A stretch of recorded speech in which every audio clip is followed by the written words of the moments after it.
കൂട്ടുകാരെ നന്നായി പഠിക്കുക, റിവിഷൻ ചെയ്യുക, പരീക്ഷകൾ എഴുതുക, നമുക്ക് ഈ LGS നേടണം. അപ്പൊ എല്ലാ കൂട്ടുകാർക്കും LGSന്റെ ബ്ലൂ പ്രിന്റ് ചലഞ്ച് 4ാം ദിവസത്തേക്ക് സ്വാഗതം. ഇന്ന് നമ്മൾ പഠിക്കാൻ വേണ്ടി പോകുന്നത് ഇതാണ്, കേരളത്തിലെ ഭൂപ്രകൃതി അതുപോലെ തന്നെ ദേശീയോദ്യാനങ്ങളാണ് നമ്മൾ പഠിക്കാൻ വേണ്ടി പോകുന്നത്. അപ്പൊ ഇതില് കേരളത്തിന്റെ ഭൂപ്രകൃതി ഇതെല്ലാം നമ്മൾ സ്കൂൾ പാഠപുസ്തകത്തിൽ തന്നെയാണ് എഴുതിയിരിക്കുന്നത്. പിന്നെ ദേശീയോദ്യാനങ്ങൾ നമ്മൾ കുറച്ച് എക്സ്ട്രാ ഫാക്ടോട് ചേർത്തിട്ടുണ്ട്. അപ്പൊ നമുക്ക് പഠിക്കാം അല്ലേ? നമ്മൾ നേരെ കണ്ടന്റിലേക്ക് പോവാണ്. കേരളത്തിന്റെ ഭൂപ്രകൃതി. അപ്പൊ നമ്മുടെ സ്കൂൾ പാഠപുസ്തകത്തിൽ ആകെ രണ്ട് ചാപ്റ്റർ മാത്രമേ ഉള്ളൂ നമ്മുടെ കേരള ജോഗ്രഫിയുമായി ബന്ധപ്പെട്ടത്. അപ്പൊ അതിൽ പ്രധാനപ്പെട്ട പോയിന്റ് നമുക്ക് നോക്കാം. കേരളം സ്ഥിതി ചെയ്യുന്നത് എവിടെയാണ്? ഇന്ത്യയുടെ തെക്കേ അറ്റത്തായി. ഇന്ത്യയുടെ തെക്കേ അറ്റം അല്ലെ, നമുക്കറിയാം ഇന്ത്യയുടെ ആ വാലറ്റത്ത്, ഇന്ത്യയുടെ തെക്കേ അറ്റത്തായിട്ട് കിഴക്ക് പശ്ചിമഘട്ടത്തിനും, കിഴക്ക് ഇവിടെയാണ്, കിഴക്ക് പശ്ചിമഘട്ടം, ഇവിടെ മലനിരയല്ലേ, പശ്ചിമഘട്ടത്തിനും അതുപോലെ തന്നെ പടിഞ്ഞാറ് എന്താ അറബിക്കടലിനും ഇടയിലാണ് അല്ലെ. അറബിക്കടലാണ് ഇവിടെ. പടിഞ്ഞാറിന് അറബിക്കടലിനും കിഴക്ക് പശ്ചിമഘട്ടത്തിനും ഇടയിലായിട്ട് ഇന്ത്യയുടെ തെക്കേ അറ്റത്തായിട്ടാണ് നമ്മുടെ കേരളം സ്ഥിതി ചെയ്യുന്നത്. ഇനി സമുദ്രനിരപ്പിൽ നിന്നുള്ള ഉയരം അടിസ്ഥാനമാക്കിക്കൊണ്ട് കേരളത്തെ നമുക്ക് 3ആയി തരംതിരിക്കാം. അതായത് കേരളത്തിന്റെ ഭൂപ്രകൃതിയെ നമുക്ക് 3ആയിട്ട് തരംതിരിക്കാം. എന്തിന്റെ അടിസ്ഥാനത്തിലാണ്? സമുദ്രനിരപ്പിൽ നിന്നും ഉള്ള ഉയരത്തിന്റെ അടിസ്ഥാനത്തിലാണ് നമുക്ക് കേരളത്തിന്റെ ഭൂപ്രകൃതിയെ 3ആയി തരംതിരിക്കാൻ കഴിയുന്നത്. അതെന്തൊക്കെയാണ് മക്കളെ? മലനാടുണ്ട്, ഇടനാടുണ്ട്, തീരപ്രദേശമുണ്ട് അല്ലെ. മലനാട്, ഏറ്റവും മുകളിൽ മലനാട്, അത് കഴിഞ്ഞ് കുറച്ച് ഇറങ്ങി വരുമ്പോൾ ഒരു ഇടനാടുണ്ട്, അത് കഴിഞ്ഞ് നമ്മുടെ തീരപ്രദേശമാണ്. അപ്പൊ മലനാട്, ഇടനാട്, തീരപ്രദേശം. ഇനി ഈ മലനാടും ഇടനാടും തീരപ്രദേശങ്ങളിലെ കുറേയധികം പോയിന്റുകൾ നമ്മുടെ പാഠപുസ്തകത്തിലുണ്ട്. അപ്പൊ ഇതൊക്കെ PSC ഈ അടുത്ത കാലത്ത് സ്റ്റേറ്റ്മെന്റ് ആയിട്ട് ചോദിച്ചിട്ടുണ്ടായിരുന്നു. അതുകൊണ്ട് കൃത്യമായിട്ട് നമുക്ക് പഠിച്ചു വെക്കേണ്ടതായിട്ടുണ്ട്. നമ്മളപ്പോ ആദ്യം പോകുന്നത് എന്താ? മലനാട്ടിലേക്കാണ് പോകുന്നത്. മലനാട് എന്താ പ്രത്യേകതകൾ? ഒന്ന്, പർവ്വതങ്ങൾ കൂടുതലായി കാണപ്പെടുന്നു. നമുക്കറിയാം മലമ്പ്രദേശമാണ്, മലനാടാണ്, സ്വാഭാവികമായിട്ടും പർവ്വതങ്ങളാണ്. ഇനി കേരളത്തിന്റെ ആകെ വിസ്തൃതിയുടെ 48% എന്താ? മലനാടാ. ഇത് മുമ്പ് പരീക്ഷയിൽ ചോദിച്ചിട്ടുണ്ട് സ്റ്റേറ്റ്മെന്റ് ആയിട്ട്. അപ്പോ കേരളത്തിന്റെ ആകെ വിസ്തൃതിയുടെ 48%, 100ൽ 48% എന്താ? മലനാടാണ്. ഇനി സമുദ്രനിരപ്പിൽ നിന്നും ഏകദേശം 75 മീറ്ററിൽ കൂടുതൽ, പ്രത്യേകം ശ്രദ്ധിക്കണേ, സമുദ്രനിരപ്പിൽ നിന്നും ഏകദേശം 75 മീറ്ററിൽ കൂടുതൽ, 75 മീറ്റർ അല്ല, 75 മീറ്ററിൽ കൂടുതൽ ഉയരത്തിൽ കാണപ്പെടുന്നതാണ് മലനാട്.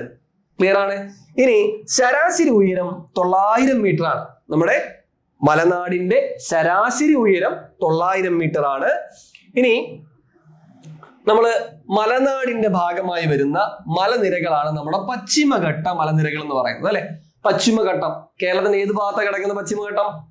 കേരളത്തിന്റെ കിഴക്ക് ഭാഗത്താണ് പശ്ചിമഘട്ടം, മറക്കരുത്. കേരളത്തിന്റെ പടിഞ്ഞാറ് എന്താ? അറബിക്കടല. കേരളത്തിന്റെ കിഴക്കെന്താ? അത് പശ്ചിമഘട്ടമാണ്. അപ്പൊ ഈ പശ്ചിമഘട്ട മലനിരകൾ ഏതിന്റെ ഭാഗമാണ്? നമ്മുടെ മലനാടിന്റെ ഭാഗമാണ്. ഇനി പശ്ചിമഘട്ട മലനിരകളിലെ ഏറ്റവും ഉയരം കൂടിയ കൊടുമുടിയായ ആനമുടി. അപ്പൊ ഓർക്കുക, പശ്ചിമഘട്ട മലനിരകളിൽ ഏറ്റവും ഉയരം കൂടിയ കൊടുമുടി ഏതാ? അത് ആനമുടിയാണ്. ആനമുടിയുടെ ഉയരം എത്ര? 2695 മീറ്റർ ആണ്. 2695 മീറ്റർ ആണ്. സോ ഇത് എവിടെയാണ് സ്ഥിതി ചെയ്യുന്നത്? ഇടുക്കി ജില്ലയിലെ മൂന്നാർ പഞ്ചായത്തില് ദേവികുളം താലൂക്കിലാണ് നമ്മുടെ ഈ ആനമുടി സ്ഥിതി ചെയ്യുന്നത്. ഓക്കെ, അപ്പോ ഇടുക്കി ജില്ലയിലെ മൂന്നാർ പഞ്ചായത്തിലെ ദേവികുളം താലൂക്കിലാണ് നമ്മുടെ ആനമുടി സ്ഥിതി ചെയ്യുന്നത്. ഇനി കേരളത്തിലെ ഏറ്റവും ഉയരം കൂടിയ രണ്ടാമത്തെ കൊടുമുടി അഗസ്ത്യാർകൂടമാണ്. കേരളത്തിലെ ഏറ്റവും ഉയരം കൂടി രണ്ടാമത്തെ കൊടുമുടി അഗസ്ത്യാർകൂടം. ഒന്നാമത്തേത് ആനമുടി, രണ്ടാമത്തേത് അഗസ്ത്യാർകൂടം. അഗസ്ത്യാർകൂടത്തിന്റെ നീളം എത്രയാ? 1868 മീറ്റർ ആണ്. ഔദ്യോഗിക വെബ്സൈറ്റ് പ്രകാരം 1868 മീറ്റർ ആണ്. പലർക്കും സംശയം തോന്നാം. അപ്പൊ നമ്മൾ ഔദ്യോഗിക വെബ്സൈറ്റ് പ്രകാരം 1868 മീറ്റർ ആണ് നിലവില് നമ്മുടെ അഗസ്ത്യാർകൂടത്തിന്റെ നീളം എന്ന് പറയുന്നത്. ഓക്കെയാണ്. ഇനി തേയില, കാപ്പി, റബ്ബർ, ഏലം തുടങ്ങിയവ പ്രധാനമായിട്ടും ഇവിടെ കൃഷി ചെയ്യുന്നുണ്ട്. ഓക്കെ, അപ്പൊ തേയില, കാപ്പി, റബ്ബർ, ഏലം തുടങ്ങിയവയൊക്കെ കൃഷി ചെയ്യുന്നുണ്ട്. ഇവിടെ റബ്ബറെ കൃഷി ചെയ്യുന്നുണ്ടെങ്കിലും റബ്ബർ പ്രധാനമായിട്ട് ഇവിടെ അല്ല, റബ്ബറും ഇവിടെ കൃഷി ചെയ്യുന്നുണ്ട് കേട്ടോ. തേയില, കാപ്പി, റബ്ബർ, ഏലം തുടങ്ങിയവ ഇവിടെ കൃഷി ചെയ്യുന്നുണ്ട്. അവിടെ റബ്ബർ സ്ട്രെസ് ചെയ്ത് പറയണ്ട, റബ്ബർ കൃഷി ചെയ്യുന്നുണ്ട്. പക്ഷെ റബ്ബർ പ്രധാനമായിട്ട് കൃഷി ചെയ്യുന്ന വേറെ സ്ഥലത്ത്, അത് നമുക്ക് പറയാം.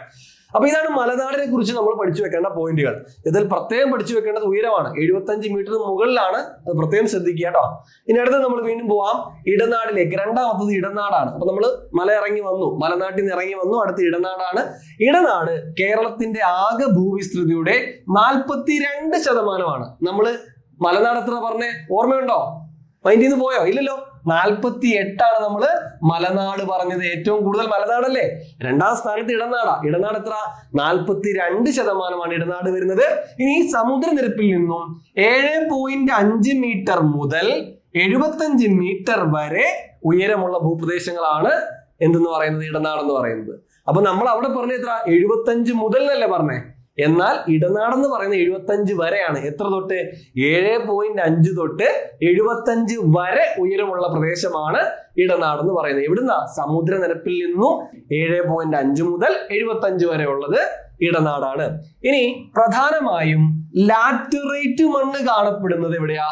നമ്മുടെ ഇടനാട്ടിലാണ്. അപ്പൊ ഇടനാട്ടിലാണ് പ്രധാനമായിട്ടും ലാറ്ററൈറ്റ് മണ്ണ് കാണപ്പെടുന്നത്. ഇടനാട്ടിലാണ്. ഇനി ചെറിയ കുന്നുകളും താഴ്വരകളും നദീതടങ്ങളും എല്ലാം ചേർന്നതാണ് ഇടനാട് മേഖല. ഇടനാടിന്റെ കിഴക്ക് മലനാടും പടിഞ്ഞാറ് തീരപ്രദേശവുമാണ്. അതറിയാലോ, ഇടയ്ക്ക് കിടക്കുന്നതാണല്ലോ. അപ്പൊ അപ്പുറത്ത് എന്താ? മുകളിലെന്താ? അതായത് കിഴക്ക് ഭാഗത്ത് എന്ത് വരും? മലനാട് വരും. ഇപ്പുറത്ത് എന്താ? പടിഞ്ഞാറ് എന്താ? അറബിക്കടലാണ്, തീരപ്രദേശമാണല്ലോ. യെസ്. ഇനി അടുത്തത് റബ്ബർ, തെങ്ങ്, കുരുമുളക്, കശുവണ്ടി, അടയ്ക്ക, ഗ്രാമ്പു, മരച്ചീനി, വാഴ എന്നീ കൃഷി ചെയ്യുന്നത് എവിടെയാണ് പ്രധാനമായിട്ടും? അത് ഈ ഇടനാട്ടിലാണ്. ഇവിടെയാണ് ഞാൻ റബ്ബർ എടുത്തു പറഞ്ഞത്. റബ്ബർ പ്രധാനമായിട്ടും കൃഷി ചെയ്യുന്ന കേരളത്തിന്റെ ഭൂപ്രദേശം ഏതാണെന്ന് ഒരു പരീക്ഷയിൽ ചോദിച്ചിട്ടുണ്ട്. ഉത്തരം എന്താ? ഇടനാടാണ്. അപ്പൊ ഇടനാട്ടിലാണ് പ്രധാനമായിട്ടും റബ്ബർ കൃഷി ചെയ്യുന്നത്. തെങ്ങുണ്ട്, കുരുമുളകുണ്ട്, കശുവണ്ടി, അടയ്ക്ക, ഗ്രാമ്പു, മരച്ചീനി, വാഴയൊക്കെ പ്രധാനമായിട്ടും കൃഷി ചെയ്യുന്നത് ഇടനാട്ടിലാണ്. ക്ലിയർ ആണ് മക്കളെ? അടുത്ത് നമ്മൾ എങ്ങോട്ടേക്ക് പോവാ? നമ്മൾ അടുത്ത് ഇറങ്ങി വന്നു താഴേക്ക്. തീരപ്രദേശമാണ്, കടലാണ്, തീരപ്രദേശമാണ്. അപ്പൊ തീരപ്രദേശം സമുദ്രനിരപ്പിൽ നിന്ന് 7.5 മീറ്റർ വരെ, അതായത് 25 അടി വരെ ഉയരമുള്ളത്. 7.5 മുതൽ 75 വരെ ഇടനാട്, 75 മുകളിലേക്ക് മലനാട്, 7.5 വരെ എന്താ? തീരപ്രദേശമാണ്.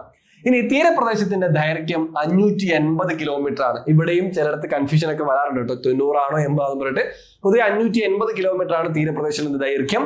അതുപോലെ തന്നെ കേരളത്തിന്റെ ഭൂവിസ്തൃതിയുടെ 10%, 10.24% നമ്മുടെ തീരപ്രദേശം എന്ന് പറയുന്നത്. നമ്മൾ നേരത്തെ പറഞ്ഞു അല്ലെ, മലനാട് ഓർമ്മയുണ്ടോ? 48, ഇടനാട് ഓർമ്മയുണ്ടോ? 42. അപ്പൊ ബാക്കി വരുന്ന 10% 10% എന്തെന്ന് പറയുന്നത്? തീരപ്രദേശം. ഭൂപ്രകൃതിയിൽ 10% നമ്മുടെ തീരപ്രദേശമാണ്. ഇനി വിസ്തൃതി 3979 ചതുരശ്ര കിലോമീറ്റർ ആണ് തീരപ്രദേശത്തിന്റെ വിസ്തൃതി എന്ന് പറയുന്നത്. കേരളത്തിൽ കടൽ തീരം ഇല്ലാത്ത, നമ്മൾ കടൽ തീരം എന്ന് പറയുമ്പോൾ കേരളത്തിൽ 14 ജില്ലകളുണ്ട്. ആ 14 ജില്ലകളിൽ കടൽ തീരം ഉണ്ടോ? ഇല്ല. 14 ജില്ലകളിൽ കടൽ തീരം ഇല്ലാത്ത ജില്ല എത്രണ്ണം ഉണ്ട്? 5 എണ്ണം ഉണ്ട്. അപ്പൊ കേരളത്തിൽ കടൽ തീരമുള്ള 9 ജില്ലയും ഇല്ലാത്ത 5 എണ്ണം ഉണ്ട്. മൊത്തം 14 ജില്ലകളില് കേരളത്തിൽ കടൽ തീരമുള്ള എത്ര എണ്ണം ഉണ്ട്? 9 എണ്ണം ഉണ്ട്. ഇല്ലാത്ത എത്ര എണ്ണം ഉണ്ട്? 5 എണ്ണം ഉണ്ട് അല്ലെ? യെസ്. അപ്പൊ നമ്മൾ ഇല്ലാത്ത 5 എണ്ണം പഠിച്ചു വെച്ചാൽ ഇത് അങ്ങനെ കാണാൻ പഠിച്ചു വെക്കേണ്ട ആവശ്യമൊന്നുമില്ല. കേരളത്തിന്റെ മാപ്പ് മനസ്സിലുള്ളവർക്ക് ഇതെല്ലാം കാണാൻ പഠിച്ചു വെക്കേണ്ട ആവശ്യമുണ്ടോ? ഒരാവശ്യമില്ല. പടിഞ്ഞാറ് അറബിക്കടലിനോട് തീർന്ന് കിടക്കുന്നവർ എല്ലാവർക്കും കടലുണ്ടെന്ന് അറിയാം. അല്ലാത്തവർ ഇപ്പുറത്ത് കിടക്കുന്നവർക്ക് കടലില്ല എന്ന് നമുക്കറിയാം. അപ്പൊ ഇതൊന്നും കാണാൻ പഠിച്ചു വെക്കേണ്ട ആവശ്യമില്ല. ഇതൊക്കെ നിങ്ങളെ കേരളത്തിന്റെ മാപ്പ് മനസ്സിലിട്ടാൽ തന്നെ ഇതൊന്നും കാണാതെ പഠിക്കാതെ തന്നെ നമുക്ക് ഉത്തരത്തിലേക്ക് എത്തിപ്പെടാൻ കഴിയും കേട്ടോ. അപ്പോ നമുക്ക് 14 ജില്ലകൾ 9 ജില്ലയ്ക്ക് കടൽ തീരം ഉണ്ട്, 5 എണ്ണം ഇല്ല. ഇവിടെ ഈ നമ്പർ പ്രത്യേകത ഉണ്ട് കേട്ടോ. എന്താ അറിയോ? ഇന്ത്യയിൽ കടൽ തീരമുള്ള എത്ര സംസ്ഥാനം ഉണ്ട്? അത് 9 ആണ് കേട്ടോ. 2 ഒരേ നമ്പറാണ്, നമ്പർ മാറ്റമില്ല. ഇന്ത്യയിൽ കടൽ തീരമുള്ള 9 സംസ്ഥാനമുണ്ട്. കേരളത്തിൽ കടൽ തീരമുള്ള 9 ജില്ലകളുണ്ട്. ഓക്കെ. അപ്പൊ കടൽ തീരം ഇല്ലാത്ത 5 എണ്ണം നമുക്ക് പറയാം. നമ്മൾ നോക്കിയേ, പത്തനംതിട്ട, നമ്മൾ തിരുവനന്തപുരത്ത് നിന്ന് വരികയാണ്. നമ്മൾ മാപ്പ് മനസ്സിലുണ്ടെങ്കിൽ, നമ്മൾ തിരുവനന്തപുരത്ത് നിന്ന് വരികയാണെങ്കിൽ, മാപ്പിങ്ങനെ നോക്കി വരികയാണെങ്കിൽ, താഴെ നിന്ന് നോക്കി വരികയാണെങ്കിൽ തിരുവനന്തപുരം കടൽ തീരമുണ്ട്. അടുത്ത മേപ്പോട്ട് വരുമ്പോൾ കൊല്ലം കടൽ തീരമുണ്ട്. അടുത്ത സൈഡിലായിട്ട് സാധനം കിടപ്പുണ്ട്. എന്താ? അതാണ് കിഴക്ക് കിടക്കുന്ന പത്തനംതിട്ട. പത്തനംതിട്ടയിൽ കടലില്ല. പിന്നെ ഇവിടേക്ക് വരുമ്പോ എവിടെ ഇല്ല? കോട്ടയത്തില്ല. ഇപ്പുറത്ത് ആർക്കുണ്ട്? ആലപ്പുഴയ്ക്കുണ്ട്. ആർക്കില്ല? കോട്ടയത്തിനില്ല. കോട്ടയത്തിന് മുകളിലോട്ട് വരുമ്പോൾ ആരുണ്ട്? ഇടുക്കി കിടപ്പുണ്ട്. ഇടുക്കി ഉണ്ടോ? ഇടുക്കിക്കും ഇല്ല. പിന്നെ ഇങ്ങോട്ടേക്ക് ആലപ്പുഴ മേപ്പോട്ട് പോയി കഴിഞ്ഞാൽ ആലപ്പുഴ, എറണാകുളം, അതുപോലെ തന്നെ തൃശ്ശൂർ, പിന്നെ നമ്മുടെ കട മലപ്പുറം, കോഴിക്കോട് എല്ലാം ഉണ്ട്. കടപ്പുറം ഉണ്ട്, കടപ്പുറം ഉണ്ട്. പക്ഷെ ഇപ്പുറത്തെ വശത്തോട്ട് പോയാൽ മതി. പത്തനംതിട്ട, അതിന്റെ മുകളിലോട്ട് വന്നാൽ കോട്ടയം, അതിന് അങ്ങോട്ടേക്ക് പോയി കഴിഞ്ഞാൽ ഇടുക്കി, ഇടുക്കി ഇങ്ങോട്ട് വന്നാൽ പാലക്കാട്, അവിടെ ഇങ്ങോട്ട് വന്നു കഴിഞ്ഞാൽ വയനാട്. അപ്പോ ഈ 5 ജില്ല, പത്തനംതിട്ട, കോട്ടയം, ഇടുക്കി, പാലക്കാട്, വയനാട്, 5 ജില്ലയ്ക്ക് കടൽ തീരമില്ല. ഓക്കെ. യെസിന്റെ അടുത്തത് തീരപ്രദേശത്ത് കാണപ്പെടുന്ന പ്രധാന റേഡിയോ ആക്റ്റീവ് പദാർത്ഥങ്ങളാണ്, മൂലകങ്ങളാണ് ഇൽമനേറ്റും മോണോസൈറ്റും. ഓക്കെ. അപ്പൊ തീരപ്രദേശത്ത് കാണപ്പെടുന്ന പ്രധാന റേഡിയോ ആക്റ്റീവ് മൂലകങ്ങളാണ് ഇൽമനേറ്റ്, മോണോസൈറ്റ്. നെല്ല്, തെങ്ങ് എന്നിവയാണ് പ്രധാനമായിട്ടും തീരപ്രദേശ മേഖലയിൽ കൃഷി ചെയ്യുന്നത്. ഓക്കെ ആണോ കൂട്ടുകാരെ? യെസ്, അപ്പോൾ 3 ഭൂപ്രകൃതി വിഭാഗങ്ങൾ നന്നായിട്ട് തന്നെ മനസ്സിൽ കയറുന്നു വിചാരിക്കുന്നു. ഇനി നമുക്ക് അടുത്ത എന്തിലേക്ക് പോകാം? കേരളത്തിന്റെ ദേശീയോദ്യാനങ്ങളിലേക്ക് പോകാം. കേരളത്തിലെ ദേശീയോദ്യാനങ്ങളുടെ എണ്ണം എത്രയാണെന്നറിയോ? PSCയുടെ ഉത്തരസൂചിക പ്രകാരം 5 എണ്ണമാണ് കേരളത്തിലെ ദേശീയോദ്യാനങ്ങളുടെ എണ്ണം എന്ന് പറയുന്നത്. ഓക്കെ, എന്നാൽ നമ്മുടെ ഔദ്യോഗിക കേന്ദ്ര വനംവകുപ്പ് മന്ത്രാലയത്തിന്റെ റിപ്പോർട്ട് പ്രകാരം കേരളത്തിലാകെ 6 ദേശീയോദ്യാനങ്ങൾ ഉണ്ട് എന്നാണ് കണക്ക്. ഇത് പ്രകാരം 6ാമത്തെ ദേശീയോദ്യാനമായി പരിഗണിക്കുന്നത് ഇടുക്കി ജില്ലയിലെ പെരിയാറാണ്. 1982 പെരിയാറിനെ ദേശീയോദ്യാനമായിട്ട് പറയുന്നത്. പക്ഷെ നമ്മുടെ PSCയിൽ ഇത്ര നാളായിട്ട് എത്രയാണ് ചോദിക്കുന്നത്? 5 എണ്ണം തന്നെയാണ് ചോദിക്കുന്നത്. ഔദ്യോഗികമായിട്ട് 6 എണ്ണം ഉണ്ട്, പക്ഷെ PSCക്ക് ഉത്തരം 5 എണ്ണമാണ്. ഇനി നമുക്ക് ദേശീയോദ്യാനങ്ങൾ കൂടുതലുള്ള ജില്ല എവിടെയാ? ഇടുക്കിയാണ് കേട്ടോ. 5 എണ്ണത്തിൽ കൂടുതൽ ഏത് തന്നെയാണ്? ഇടുക്കി ജില്ലയിലാണ്. നമുക്ക് ഓരോന്നിലേക്കും പോവാം.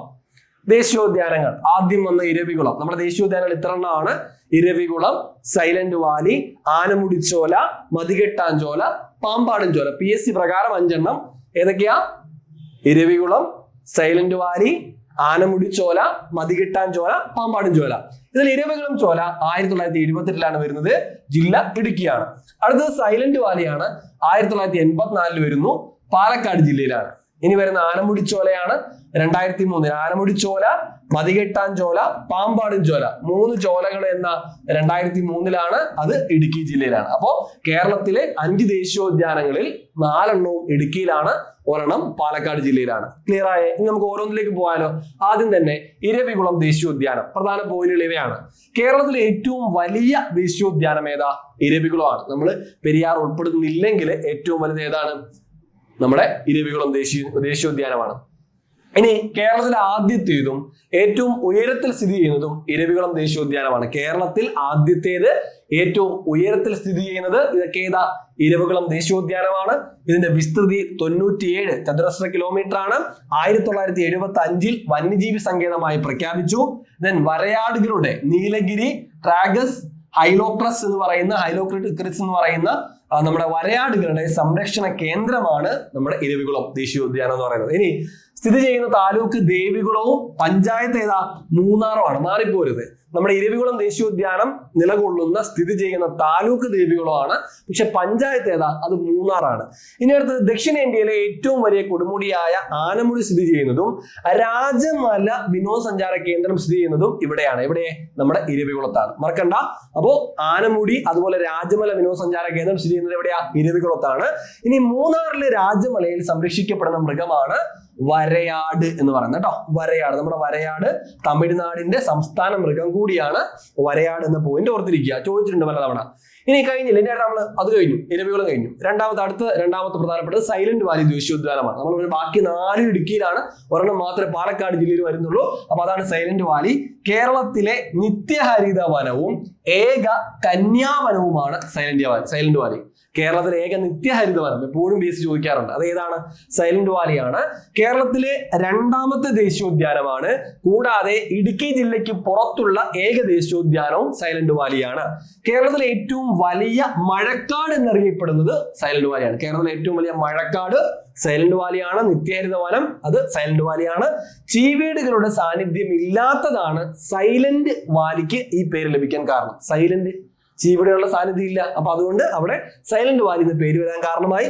ബ്രിട്ടീഷുകാരനായ റോബർട്ട് റൈറ്റ് ആണ് സൈലന്റ് വാലി എന്ന പേര് നിർദ്ദേശിച്ചത്. മഹാഭാരതത്തില് സൈരന്ധ്രി വനം അറിയപ്പെട്ടിരുന്നത് പ്രദേശമാണ് ഈ സാധനം കേട്ടോ. മഹാഭാരതത്തില് സൈരന്ധ്രി വനം എന്നാണ് പണ്ട് സൈലന്റ് വാലി അറിയപ്പെട്ടിരുന്നത്. ഇനി പാലക്കാട് ജില്ലയിലെ മണ്ണാർക്കാട് താലൂക്കിലാണ് നമ്മുടെ സൈലന്റ് വാലി സ്ഥിതി ചെയ്യുന്നത്. പാലക്കാട് ജില്ല മണ്ണാർക്കാട് താലൂക്കാണ്. ഇനി അടുത്ത 1914 സൈലന്റ് വാലി റിസർവ് വനമായി പ്രഖ്യാപിക്കപ്പെട്ടത്. 1914 റിസർവ് വനമായി പ്രഖ്യാപിക്കപ്പെട്ടു. 1984 ഇന്ദിരാഗാന്ധി ദേശീയോദ്യാനമായിട്ട് പ്രഖ്യാപിച്ചു. അപ്പൊ നമ്മുടെ അന്നത്തെ പ്രധാനമന്ത്രി 1984 ഇന്ദിരാഗാന്ധി കൊല്ലപ്പെട്ട വർഷം തന്നെയാണ് അല്ലെ? 84. ഇഷ്ടംപോലെ കാര്യങ്ങൾ 84 പറയാനുണ്ട്. അപ്പൊ ആ 1984 ഇന്ദിരാഗാന്ധി ദേശീയോദ്യാനമായിട്ട് പ്രഖ്യാപിച്ചു. പക്ഷേ ഉദ്ഘാടനം ചെയ്യാൻ ജീവിച്ചിരിപ്പുണ്ടായിരുന്നില്ല. തുടർന്ന് 1985 ഉദ്ഘാടനം ചെയ്തത് ആരാ? ഇത് രാജീവ് ഗാന്ധിയാണ് ഉദ്ഘാടനം ചെയ്യുന്നത്. ഓക്കെ. ഇനി അടുത്തത് ഏറ്റവും കൂടുതൽ ജൈവ വൈവിധ്യമുള്ള ദേശീയോദ്യാനമാണ് നമ്മുടെ സൈലന്റ് വാലി. ഏറ്റവും കൂടുതൽ ജൈവ വൈവിധ്യമുള്ള ദേശീയോദ്യാനം സൈലന്റ് വാലിയാണ്. പശ്ചിമഘട്ടം, നീലഗിരി കുന്നുകൾ എന്നിവയുടെ ഭാഗമായി വ്യാപിച്ചു കിടക്കുന്നത് സൈലന്റ് വാലിയാണ്. സൈലന്റ് വാലി ഉൾപ്പെടുന്നത് നീലഗിരി ബയോസ്ഫിയർ റിസർവിലാണ്. ഓക്കെ, അപ്പൊ സൈലന്റ് വാലി ഏത് ബയോസ്ഫിയർ റിസർവിലാണ് ചോദിച്ചാൽ നീലഗിരി ബയോസ്ഫിയർ റിസർവിലാണ് സൈലന്റ് വാലി സ്ഥിതി ചെയ്യുന്നത്.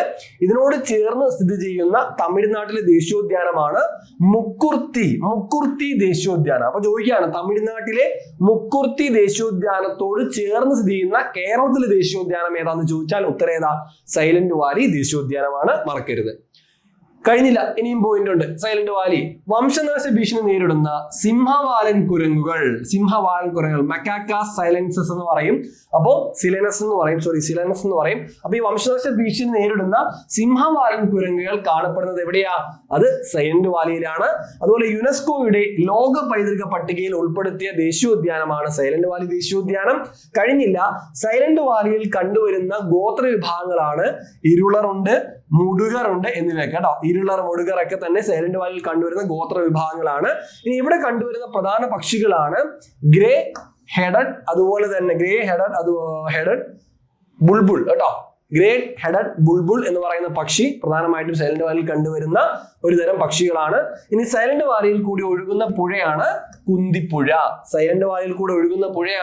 കുന്തിപ്പുഴ. പണ്ടൊക്കെ ചോദിക്കാറുണ്ട്. ഇനി കഴിഞ്ഞില്ല, കേരളത്തിലെ മലിനീകരണം ഏറ്റവും കുറഞ്ഞ നദിയാണ് ഈ കുന്തിപ്പുഴ. അപ്പോൾ കുന്തിപ്പുഴയെ കുറിച്ച് പറഞ്ഞില്ലേ, സൈലന്റ് വാലിയിൽ കൂടെ ഒഴുകുന്ന പുഴയാണ് കുന്തിപ്പുഴ. സ്വാഭാവികമായിട്ട് അവിടെ ആരുടെയും മനുഷ്യന്റെ കൈകടത്തിൽ വരുന്നില്ല. അപ്പൊ അതുകൊണ്ട് തന്നെ കേരളത്തിൽ മലിനീകരണം ഏറ്റവും കുറഞ്ഞ നദി ഏതാണ്? കുന്തിപ്പുഴയാണ്. ഇനി സൈലന്റ് വാലിയിൽ നിന്നും ഉത്ഭവിക്കുന്ന പുഴയുണ്ട്, അതാണ് തൂതപ്പുഴ. ഓക്കെ, അപ്പൊ തൂതപ്പുഴ ഭാരതപ്പുഴയുടെ ഒരു പോഷക നദിയാണ് തൂതപ്പുഴ. തൂതപ്പുഴ ഉത്ഭവിക്കുന്നത് എവിടെ നിന്നാണ്? അത് നമ്മുടെ സൈലന്റ് വാലിയിൽ നിന്നാണ്. ഒഴുകുന്നത് കുന്തിപ്പുഴ, ഉത്ഭവിക്കുന്നത് തൂതപ്പുഴ, മാറിപ്പോരുത്. ഇനി കുന്തിപ്പുഴയിൽ തുടങ്ങാനിരിക്കുന്നതും പിന്നീട് റദ്ദാക്കുകയും ചെയ്ത ജലവൈദ്യുത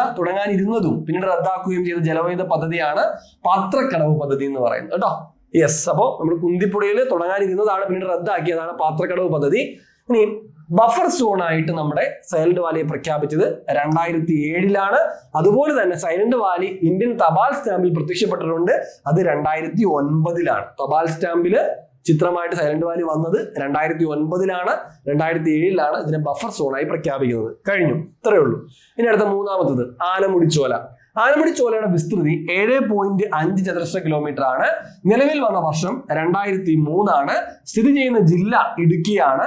ഇനി ജുറാസിക് കാലഘട്ടത്തിൽ ഉണ്ടായിരുന്ന ട്രീഫേൺ പന്നൽ ചെടി കണ്ടുവരുന്ന ദേശീയോദ്യാനമാണ് ആനമുടിച്ചോല. ആനമുടിച്ചോലയുടെ ഒരു പ്രധാനപ്പെട്ട ഒരു പോയിന്റ് ആണ് അത്. എനിക്കൊന്ന് പലർക്കും നിങ്ങൾ കേട്ടിട്ടുണ്ടാകാൻ വഴിയില്ല. അപ്പൊ ഈ ഒരു പോയിന്റ് ഒന്ന് നോട്ട് ചെയ്ത് വെച്ചോ. ഡ്രീഫേൺ പന്നൽ ചെടികൾ കണ്ടുവരുന്ന, അതായത് ജുറാസിക് കാലഘട്ടത്തിൽ ഉണ്ടായിരുന്നു എന്ന് പറയപ്പെടുന്ന ആ ഒരു പന്നൽ ചെടി കണ്ടുവരുന്നത് ആനമുടിച്ചോലയിലാണ്. അതുപോലെ ആനമുടിച്ചോല ദേശീയോദ്യാനത്തിൽ ഉൾപ്പെടുന്ന 3 ചോല റിസർവ് ഫോറസ്റ്റുകളാണ് ഇടിവരച്ചോല റിസർവ്, അതുപോലെ പുല്ലാരടിച്ചോല റിസർവ്, അതുപോലെ മന്നവൻ ചോല റിസർവ് എന്നിവ കേട്ടോ. അപ്പോ നമ്മുടെ ആനമുടിച്ചോല ദേശീയോദ്യാനത്തിൽ ഉൾപ്പെടുന്ന 3 റിസർവ് ഫോറസ്റ്റുകളാണ് ഇടിവരച്ചോല, അതുപോലെ പുല്ലാരടിച്ചോല, മന്നവൻ ചോല റിസർവ്. ഇനി അടുത്തത് തൂവാനം വെള്ളച്ചാട്ടം സ്ഥിതി ചെയ്യുന്ന ദേശീയോദ്യാനം ഏതാ? അതും ആനമുടിച്ചോലയാണ്. തൂവാനം വെള്ളച്ചാട്ടം ആനമുടിച്ചോല. ഇനി കഴിഞ്ഞു, തീർന്നതേ. അടുത്ത മതികെട്ടാഞ്ചോല. മതികെട്ടാഞ്ചോലയുടെ വിസ്തൃതി 12.82 ചതുരശ്ര കിലോമീറ്റർ ആണ്. നിലവിൽ വന്ന വർഷം 2003. അതുപോലെ തന്നെ ഇടുക്കി ജില്ലയിലെ ഉടുമ്പൻചോല താലൂക്കിൽ സ്ഥിതി ചെയ്യുന്നതാണ് മതികെട്ടാഞ്ചോല ദേശീയോദ്യാനം. 1897 തിരുവിതാംകൂർ ഗവൺമെന്റ് റിസർവ് വുഡ്ലാൻഡ് ആയിട്ട് പ്രഖ്യാപിച്ച ഒരു പ്രദേശമാണ് പിന്നീട് 2003 ദേശീയോദ്യാനമായിട്ട് പ്രഖ്യാപിക്കപ്പെടുന്നത്. ഓക്കെ, യെസിന്റെ അടുത്ത് മതികെട്ടാഞ്ചോല ദേശീയോദ്യാനത്തിലെ ഏറ്റവും ഉയർന്ന പ്രദേശമാണ് കാട്ടുമല കേട്ടോ. കാട്ടുമലയാണ് ഏറ്റവും ഉയർന്ന പ്രദേശം. ഇവിടെ നിന്ന് ഉത്ഭവിക്കുന്ന നദികളാണ് ഉച്ചിൽ കുത്തിപ്പുഴ, അതുപോലെ തന്നെ മതികെട്ടാൻ പുഴ, ഞാണ്ടാർ, അതായത് പന്നിയാറിന്റെ ഒരു പോഷക നദികളാണ് ഈ പറഞ്ഞ കേട്ടോ. പന്നിയാറിന്റെ പോഷക നദികളാണ് ഞാണ്ടാർ, അതുപോലെ തന്നെ മതികെട്ടാൻ പുഴ, അതുപോലെ തന്നെ ഉച്ചിൽ കുത്തിപ്പുഴ എന്നൊക്കെ പറയുന്നത് നമ്മുടെ പന്നിയാറിന്റെ പോഷക നദികളാണ്. അപ്പൊ ഇതൊക്കെ സ്ഥിതി ചെയ്യുന്നത് എവിടെയാണ്? മതികെട്ടാഞ്ചോലയിലാണ് കേട്ടോ. യെസ്, അപ്പൊ അത് ശ്രദ്ധിക്കുക. ഇനി അടുത്തത് പാമ്പാടൻ ചോല. ഇവിടെ കഴിഞ്ഞ് നമ്മൾ തീർന്നു. പാമ്പാടൻ ചോല വിസ്തൃതി 1.32 ചതുരശ്ര കിലോമീറ്റർ ആണ്. നിലവിൽ വന്ന വർഷം 2003. ഇടുക്കി ജില്ല നമ്മൾ പറഞ്ഞു. ഇടുക്കി ജില്ലയിലെ ഉടുമ്പൻചോല താലൂക്കിലെ വട്ടവട പഞ്ചായത്തിൽ സ്ഥിതി ചെയ്യുന്നതാണ് പാമ്പാടൻ ചോല. പാമ്പാടൻ ചോല വട്ടവട പഞ്ചായത്തിലാണ് സ്ഥിതി ചെയ്യുന്നത്. കേരളത്തിലെ ഏറ്റവും ചെറിയ ദേശീയോദ്യാനമാണ് പാമ്പാടും ചോല ദേശീയോദ്യാനം. അപ്പൊ നമ്മൾ എന്ത് ചെയ്ത് ഇന്നുകൊണ്ട് നമ്മൾ കേരളത്തിന്റെ ഭൂപ്രകൃതി, മലനാട്, ഇടനാട്, തീരപ്രദേശം, അതുപോലെ കേരളത്തിലെ ദേശീയോദ്യാനങ്ങളായിട്ടുള്ള നമ്മുടെ ഇരവികുളം, സൈലന്റ് വാലി, പാമ്പാടുംചോല, മതികെട്ടാഞ്ചോല, ആനമുടിച്ചോല, ഇതൊക്കെ നമ്മൾ പഠിച്ചിരിക്കുകയാണ്. അപ്പൊ ഇത് നന്നായിട്ട് പഠിക്കുക. പഠിച്ചിട്ട് നമ്മൾ 5-ാം ദിവസം പരീക്ഷയുണ്ട്. പരീക്ഷ നന്നായിട്ട് എഴുതുക, നല്ല മാർക്ക് സ്കോർ ചെയ്യുക കേട്ടോ. ഉഷാറായിട്ട് പഠിക്കുക. നമുക്ക് ഈ ജോലി നേടണം. ഇത് നമുക്ക് മാറ്റിവെക്കാൻ സമയമില്ല. ഉള്ള സമയങ്ങളെ കൃത്യമായിട്ട് പ്രയോജനപ്പെടുത്താൻ ശ്രമിക്കുക. എല്ലാ കൂട്ടുകാർക്കും ഓൾ ദി ബെസ്റ്റ്.